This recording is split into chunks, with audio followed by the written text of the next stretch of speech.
Panibagong araw, panibagong booking. Alas 2 na nga pala tayo ng hapon nakapag-start.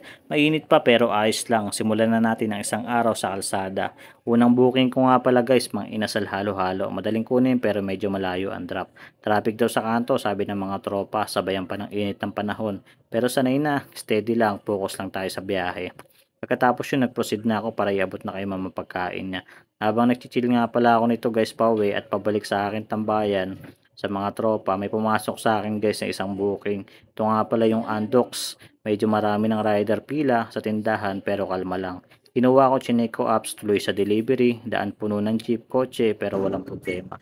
Ganyan talaga tuwing hapon nasil lang. At ito na, pangatlo, milk tea. Bandang alas 5, bigla ang ambon hanggang sa umulan ng tuluyan.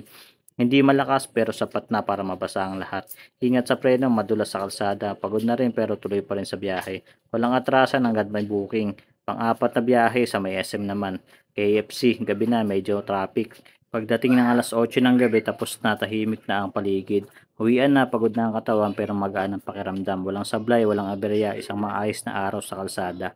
Ganito talaga ang buhay Grab Rider. Ayun, tapos na ang biyahe ngayong gabi. Pagod pero ayos lang. Basta ligtas, kumita at may napasayang customer, panalo na. Ganyan talaga araw-araw, ride lang ng ride. Kita-kits bukas mga ka-rider at mag-iingat kayo at God bless.